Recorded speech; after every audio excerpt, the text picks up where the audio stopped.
South beat அன்பு உறவுகளுக்கு வணக்கம். நான் ஃபெலிக்ஸ் இன்பஒளி. இந்த நேர்காணலில் நாம் சந்திக்கிருப்பவர் திரைக்கலைஞர் திரு அமீர் அவர்கள். வணக்கம். வணக்கம்.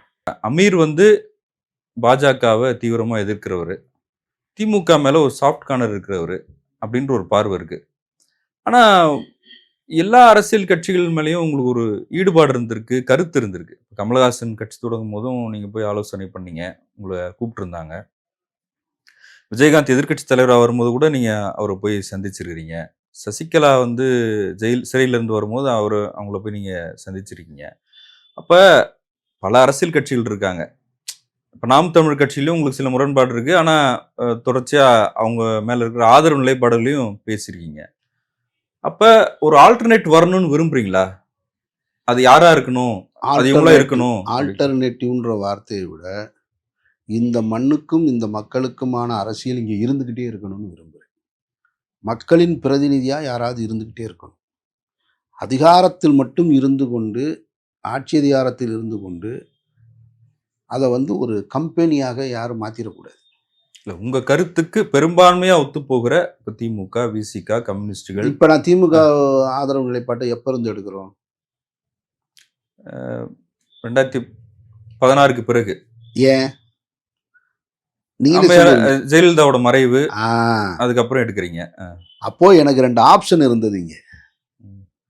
ஜெயலலிதா என்கின்ற ஒரு தலைவரும், ஒரு திராவிட சிந்தனை உள்ள தலைவரும், கலைஞர் என்கின்ற ஒரு திராவிட சிந்தனை உள்ள தலைவரும், அல்லது திமுக என்கின்ற திராவிட சிந்தனை உள்ள கட்சியும் இருக்கிறதுனால நாம ஒரு சார்பு நிலைப்பாடை எடுக்கலை, மாற்றி மாற்றி எடுத்துட்டு இருந்தோம். எப்போ பாஜக என்கின்ற சக்தி, என் மண்ணுக்கு தொடர்பில்லாத ஒரு இயக்கம் என் மண்ணுக்குள்ளே வருது, என் மண்ணுக்கும் மக்களுக்கும் அவர்களோட வாழ்வியலோட எந்த தொடர்பும் இல்லாத கட்சி பாஜகன்ற கட்சி எப்போங்க ஆரம்பிச்சாங்க? 80ல். அதுக்கு முன்னாடி ஜனசங்கம். பாஜகன்ற கட்சி எப்போ ஆரம்பிச்சாங்க? 80ல் தொடங்கப்பட்ட ஒரு கட்சி. 80ல் தொடங்கப்பட்ட கட்சி எனக்கு திடீர்னு, அப்போ 80க்கு முன்னாடி என்னுடைய வாழ்க்கை, நான் பிறந்தது 67ல். பாஜகவை என்னை வளர்த்துச்சு. கேட்குறேன், ஆர்எஸ்எஸ் 100 ஆண்டு கால இயக்கம், அதுக்கு என் மண்ணுக்கு என்ன சம்பந்தம்? என்னை பள்ளிக்கூடத்தில் ஆர்எஸ்எஸ் தான் சேர்த்து விட்டுச்சா? தமிழ்நாட்டில் இருக்கிற அரசு பள்ளிக்கூடத்துலாம் ஆர்எஸ்எஸ் தான் உருவாக்குச்சா? தமிழ்நாட்டில் இருக்கிற சாலைகளை பூரா ஆர்எஸ்எஸ் தான் உருவாக்குச்சா? தமிழ்நாட்டில் இருக்கக்கூடிய அரசு மருத்துவமனைகள்லாம் ஆர்எஸ்எஸ் தான் உருவாக்குச்சா? இங்கே இருக்கக்கூடிய கல்வி நிலையங்கள், கல்லூரிகள், மேம்பாலங்கள் இதை பூரா ஆர்எஸ்எஸ் தான் கட்டுச்சா? என்ன சொல்றீங்க நீங்க? எதையாவது இடிச்சிருக்காங்கன்னு கேட்டா நீங்க கேட்டா நான் சொல்லலாம். அப்ப எதுவுமே இல்லை. அப்ப ஆர்எஸ்எஸ்க்கு எனக்கு என்ன தொடர்பு இருக்கு? என்னை ஆண்டவர்களோடு எனக்கு தொடர்பு இருக்கு. திமுக, அதிமுகவோட எனக்கு தொடர்பு இருக்கு. பாஜகவுக்கு எனக்கு என்ன தொடர்பு இருக்கு? என்னுடைய நிலத்தின் வளம் கொள்ளையடிக்கப்படும் போது பாஜகவின் நிலைப்பாடு என்ன? என்னுடைய மக்கள் தனிமைப்படுத்தப்படும் போது பாஜகவின் நிலைப்பாடு என்ன?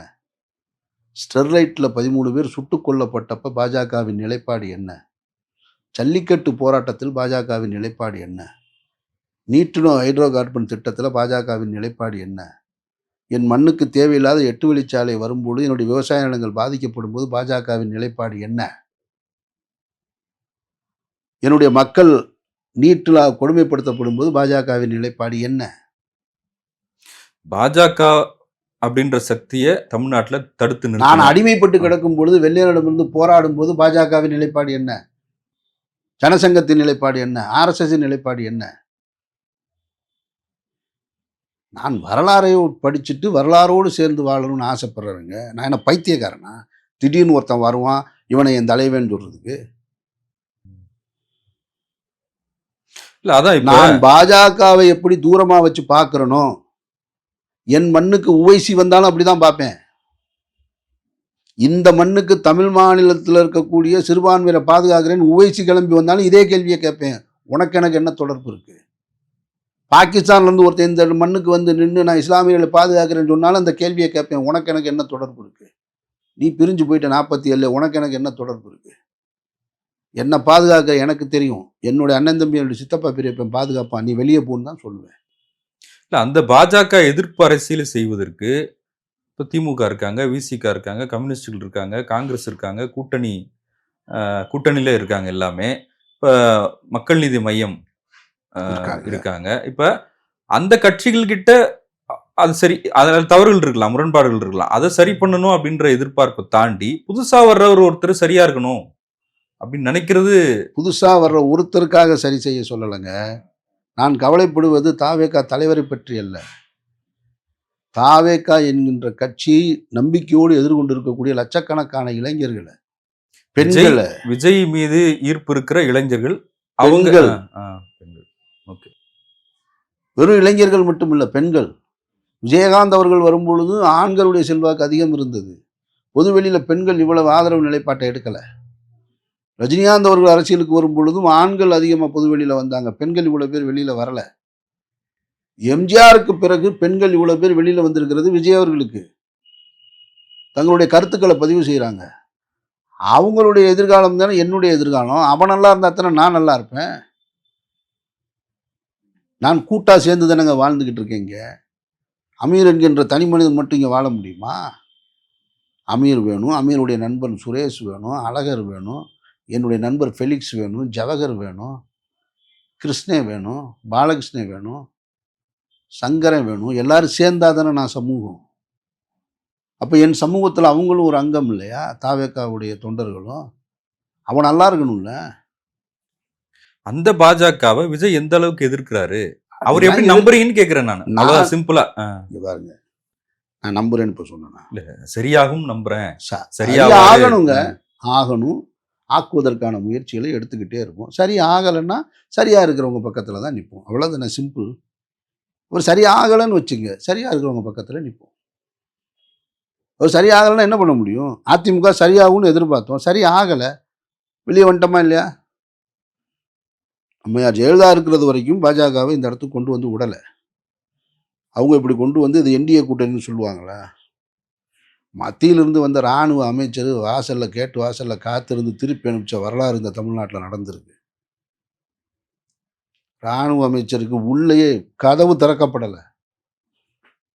அப்படி வாழ்ந்துட்டு ஒருத்தவங்க செத்து போயிருக்காங்க. அந்த கட்சி கொண்ட குழு இன்னைக்கு என்னவாக இருக்கு? இயக்கம் டெல்லிக்கே போகுது, துண்டை போட்டுட்டு காருக்குள்ள போகுது, ஹோட்டலுக்கு போய் நிற்கிது, மறைமுகமாக யாருக்கும் தெரியாம என்னென்னமோ செய்யுது. அவங்க அங்கேருந்து இங்கே வந்து பிரச்சாரத்துக்கு வந்து என்டிஏ கூட்டணி ஆட்சி அமைக்கணும்னு சொல்லிட்டு போகிறாங்க. அமைதியாக இருக்காங்க பக்கத்தில் உட்காந்து. என்டிஏ கூட்டணி ஆட்சி அமைச்சாலும் எடப்பாடி பழனிசாமி முதலமைச்சர். என்னங்க பாருங்க, மாப்பிள்ளவர் தான் போட்டிருக்க சட்டை என்னோடதுன்ற கதை மாதிரியே இருக்கு. ஜெயலலிதா ஆட்சின்னு சொல்லுங்க, அதிமுக ஆட்சின்னு சொல்லுங்க, எம்ஜிஆருடைய ஆட்சின்னு சொல்லுங்க. அப்படி சொல்லி வாக்கு கேளுங்க. அப்படித்தானே இவ்வளவு நாள் கேட்டிருக்கீங்க. அண்ணாவின் ஆட்சின்னு சொல்லி தானே வாக்கு கேட்டீங்க நீங்க. உங்க கொடியில் இருக்கிறது அதுதானே. அண்ணாவின் ஆட்சியை மீண்டும் அமைப்போம். அண்ணா, எம்ஜிஆர், ஜெயலலிதாவின் கொள்கைகளை அவருடைய களத்தில் நின்று பணியாற்றதை நாங்கள் மீண்டும் செய்வோம்னு தானேங்க சொல்லணும். திமுக தானே சொல்லுது. பெரியார், முத்தமிழறிஞர் கலைஞர் ஒரு திராவிட இயக்கத்தை சேர்ந்தவராக இருந்தாலும் ஐயா நல்லகனுடைய மரணத்தில் வீர வணக்கம் செலுத்துறாரு. அந்த பண்பை தானே நம்ம பாராட்டணும். அவர் இதுக்கு முன்னாடி காம்ரேட்டாக இருந்தாரா? ஒரு காம்ரேட்டுக்கான மரியாதையை கொடுக்குறாரு. அந்த பண்பை தானே நம்ம உச்சி முகர்ந்து பாராட்ட முடியும். ஆனால் அந்த ஐயாவுடைய நல்லகண்ணு மரணத்துக்கே வராதவரை எப்படி நீங்கள் நம்ம ஏற்க முடியும்? அந்த ஐயா நல்லகண்ணு தனிப்பட்ட முறையில் சந்தித்தவன் நான். ஒரு மனிதன் நல்லவனாக வாழ்ந்து நேர்மையாளனாக வாழ்ந்தால் இந்த சமூகம் எப்படி கொண்டாடும் என்பதற்கு உதாரணம் ஐயா நல்லகண்ணு. என்னுடைய அச்சமில்லை திரைப்படத்திற்கான இசை வெளியீட்டு விழாக்கு ஐயாவை அழைக்க போயிருந்தேன். அப்போ அவர் ஐயா எங்கே இருக்காருன்னு விசாரித்து கேட்கும்போது சிஐடி நகர், இந்த ஒய்எம்சியில் இருந்துக்கிட்டு வருவோம் இல்லையா, டி நகருக்குள்ள, அந்த இடத்துல ஒரு விலாசத்தை சொல்லிட்டாங்க. நான் சிஐடி நகரில் ஒவ்வொரு இடமா போய் கேட்குறேன், ஐயா நல்லகண்ணு வீடு எதுங்க? அந்த வீடு இடிச்சிட்டாங்க. அது பின்னாடி வெள்ளம் வந்ததுக்கு பின்னாடி. நான் சொல்றது வெள்ளம் வர்றதுக்கு முன்னாடி. சரி, ஞாபகம் இருக்கும் அவங்களுக்கு. ஐயா நல்லகண்ணு வீடு எதுன்னு கேட்குறேன். ஒருத்தருக்குமே தெரியல. சரி, ஒரு ஆட்டோக்காரன்ட்ட போய் கேட்டுங்க. அவருக்கு தெரிஞ்சு ஆட்டோ ஸ்டாண்டில் இருக்கவருக்கு சொல்லுவாங்க இந்த இடத்துல இருக்குன்னு, ஆனால் எதுன்னு தெரியலைங்க. நான் அந்த நந்தி சிலைக்கிட்ட போகிறேன், சுற்றுறேன், வர்றேன், கேட்குறேன், ரொம்ப நேரமாக கேட்குறேன். இல்ல. கடைசியில் வேற மாதிரி சொல்லுவாங்க. சைதை துரைசாமிக்கு எதிர்க்க அதான் அவர் அதான் இப்ப சொல்ல ஆபீஸ்க்கு வரேன். ஆப்போசிட்ல. அதை தான் சொல்ல வரேன். இப்போ எங்கேயுமே தெரியலன்ன உடனே நான் எடுத்த முடிவு என்ன தெரியுமா? சைதை துரைசாமி ஆஃபீஸில் கேட்குற தவிர வேற வழியே இல்லை. ஏன்னா சத்தியமாக அவருக்கு தெரிஞ்சிருக்கும். ஏன்னா அவர் ஒரு அரசியல் கட்சியாக இருக்கிறதுனால அந்த ஆஃபீஸ்க்குள்ளே தான் போய் கேட்டேன். என்னை பார்த்த உடனே அவங்க பதறிட்டாங்க. என்னடா அதிமுக சைதை துரைசாமி ஆஃபீஸ்க்குள்ளே வர்றாங்க. ஒன்றும் இல்லை ஐயா, நல்ல கண்ணு வீடு எதுன்னு அந்த அந்த எதிர்த்த வீடுனாங்க. ரோட்டு மேலே இருக்குங்க வீடு. அதில் என்ன கூத்துன்னா, நான் போய் நிற்கிறேன், கேட்டுக்கிட்ட நின்றுட்டுருக்காரு அவர். இப்படி கை அப்படி கேட்டு மேலே அப்படி கை வச்சு அப்படி காத்திருக்காரு. அது ஒரு தரைத்தளம். அப்புறம் நான் போனேன், ஐயா ரொம்ப நேரமாக கேட்டேன். அவர்கிட்ட எப்படி சொல்கிறது, உங்கள் வீடு தெரியலைன்னு சொல்கிறாங்கன்னு. சொன்னாங்க, நான் என்னால் சரியாக கண்டுபிடிக்க முடியலைன்னு நான் சமாளிக்கிறேன். அவர் சிரிச்சுக்கிட்டே, தெரியாது நான் இங்கே இருக்கேன்னு பல பேர்த்துக்கு அப்படின்றாரு. வீட்டுக்குள்ளே போய் உட்காந்தா வெறும் புத்தகங்களாக இருக்குது. அப்போ சொல்கிறாரு, அப்போ தான் அந்த வெள்ளம்னு நினைக்கிறேன், சம்திங் அதுக்கு முன்னாடி வந்ததா பின்னாடி வந்தாங்க, அதில் பூரா அந்த புத்தகங்கள்லாம் போயிட்டதா ரொம்ப சொன்னார். அப்புறம் அந்த வீடு இடிக்கப்பட்டது. இப்படி வாழ்ந்த மனிதர் தான். இல்ல, அதுவும் அரசு கொடுத்த வீடு அது. அவர் சொந்த வீடு கிடையாது. சொந்த வீடு இல்லை. இப்படி வாழ்ந்த மனிதர் அக்கம் பக்கத்தில் இருக்கவர்களால் கூட இதுதான் அவருடைய வீடுன்னு கண்டுபிடிக்க முடியாது. இன்னைக்கு பாய்ஸ் கார்டனுக்குள்ளே உள்ளே போனால் இதான் ரஜினிகாந்த் வீடுன்னு ஒரு தெரு முனையிலேருந்தே சொல்லுவாங்க. இதுக்குள்ளே போய் லெஃப்ட்டில் திரும்பினா ரஜினி வீடு எண்டில் இருக்குமா. இந்த பக்கம் போனால் இது விஜய் வீடு, கபாலீஸ்வரர் நகரில் அப்படி உள்ளே போனால் இது விஜய் வீடுன்னு தெரியும். இந்த பக்கம் போனால் கமல் வீடு தெரியும். போக்கரோவில் நடந்து போனால் இது சிவாஜி வீடு தெரியும்.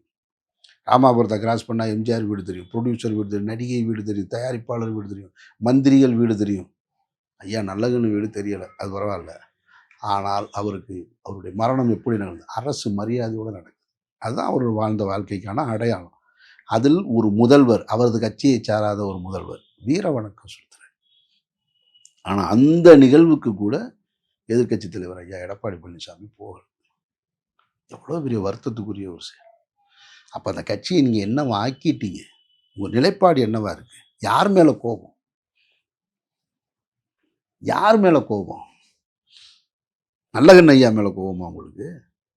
அவர் வாழ்ந்த வாழ்க்கையில் மேலே உங்களுக்கு கோபமா? அவர் வாழ்ந்த அந்த நேர்மையின் மேலே உங்களுக்கு கோபமா? எதன் மேலே உங்களுக்கு கோபம் வந்துச்சு? போயிருக்கணுமா இல்லையா? யார் யாரெல்லாம் போகலை நீங்கள் கவனிச்சு பாருங்க. தேசபக்தி பேசுகிறவங்க பூரா போயிருக்க மாட்டான் அந்த பக்கம். அப்போ ஐயா நல்லகண்ணுக்கு யார் போகலைன்னு கவனிச்சிங்கனாலே இந்த மண்ணுக்கு எதிரானவர்களை உங்களால் அடையாளம் கண்டுபிடிக்க முடியும்.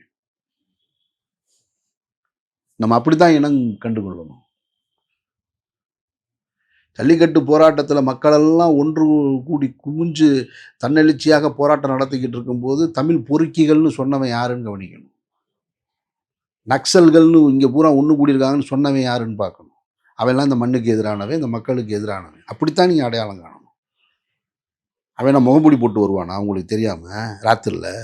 அவன் வெள்ளை வேட்டி வெள்ளை சட்டை போட்டு நெத்தியில் குங்குமம் போட்டு வச்சு கூட உட்காந்துருப்பான், தலையில் தொப்பி வச்சு கூட உட்காந்துருப்பான், சாந்தமாக இருப்பான், சிவப்பாக இருப்பான், அன்பாக பேசுவான். ஆனால் மக்களுக்கு எதிரான எந்த கருத்தை எப்போ பதிவு பண்ணுறான்னு பாருங்கள், அவன் மக்களுக்கு எதிரானவன், இந்த மண்ணுக்கு எதிரானவன். அப்படி தான் நம்ம அடையாளம் காணும். இல்லை, விஜய் அந்த அரசியலுக்குள்ளே போயிடக்கூடாது அப்படின்னு நீங்கள் எதிர்பார்க்குறீங்க. ஆமாம் ஆமாம், அதனால தான் நான் சொல்கிறேன், இந்த சிபிஐ விசாரணைக்கு பயந்து அவங்க கூட்டணி அழுத்தம் கொடுப்பாங்க. அவங்க யாருக்கு கொடுக்கல? நிதிஷ்குமாருக்கு கொடுக்கலையா? அவங்க யாருக்கு கொடுக்கல? கோவாவில் ஆட்சி அமைச்சாங்க, மகாராஷ்டிராவில் பால் தாக்கரேவுடைய பையன்கள் உத்தவ் தாக்கரே கொடுத்தாங்க, சரத்பவாருடைய அண்ணன் பையன் அஜித் பவாருக்கு கொடுத்தாங்க. அவங்க யாருக்கு கொடுக்கல? அவங்க திமுகவுக்கும் கொடுத்துட்டு தான் இருக்காங்க. திமுகலேருந்து தப்பிச்சு ஓடிக்கிட்டு இருக்கு. செந்தில் பாலாஜியை கைது செஞ்சு டெல்லிக்கு கூட்டிகிட்டு போகணும்னு விருப்பப்பட்டது எதுக்கு? திமுகவுக்கு எதிராக ஸ்டேட்மெண்ட் வாங்கணுன்றதுக்கு தானே, வேற என்ன? எல்லா இடத்துலையும் முதல்வரையும் துணை முதல்வரையும் வழக்குகளில் சிக்க வச்சிட்டோம்னா அவங்க அழுத்தம் கொடுத்துட்டே இருப்பாங்க. அந்த அழுத்தத்திலிருந்து தெளிவு பெற வேண்டியது மக்களுடைய கடமை. அந்த அழுத்தத்திலிருந்து தப்பிக்க வேண்டியது தலைவர்களுக்கான பொறுப்புன்னு நான் சொல்கிறேன். நாளைக்கு நீங்கள் எடப்பாடி பழனிசாமி போல அவரை போல ஒரு நிலைப்பாட்டை எடுத்துட்டீங்கன்னா என்ன ஆகுறது? விஜயகாந்த் தன் வசப்படுத்தினது போல உங்களே வசப்படுத்திட்டாங்கன்னா என்ன செய்யறது? படுத்துனாங்கல்ல. இல்ல ஆனா விஜயோட ஓட் பெர்சன்டேஜ் எனக்கு தெரியலையே. சார் 10 பேரா கூட இருக்கட்டும் சார். ஓட் பெர்சன்டேஜ் ஒரு கணிசமான ஓட் பெர்சன்டேஜ்ன்னு நான் நம்புறேன். நான் இல்லைன்னு மறுக்க மாட்டேன். வெற்றிக்கான ஓட் பெர்சென்டா என்னன்றது இன்னொரு 60 நாள்ல தெரிய போகுது. இந்த டிவியில, விவாதங்கள்ல, பொது மேடைகள்ல ஜோசியம் சொன்னவன் பூரா எல்லாருமே சந்தைக்கு வரப்போறோம். என்னையும் சேர்த்து, உங்களையும் சேர்த்து. ஆமா. எல்லாருமே மக்கள் முடிவுக்காக காத்திருக்கிறோம். காத்திருக்கோம். மே மாசம் வந்துரும். 2 மாசம் தான் இருக்கு. மக்கள் யார் கையில ஆட்சியை கொடுக்க போறாங்க? யாரு நம்புறாங்க? யாருடைய கொள்கையை ஏற்கிறாங்க? யார் நல்ல சக்தி? யார் தீய சக்தின்னு மே மாசம் தெரிஞ்சிரும். மே முதல் வாரத்துல தெரிஞ்சிரும். தமிழ்நாட்டை ஆளப்போவது தூய சக்தியா, தீய சக்தியா அப்படின்றது மே மாசம் தெரிஞ்சிரும். நன்றி. பல்வேறு விஷயங்களை பகிர்ந்துக்கிட்டீங்க. உங்களுடைய நேரத்துக்கு மிக்க நன்றி. நன்றி.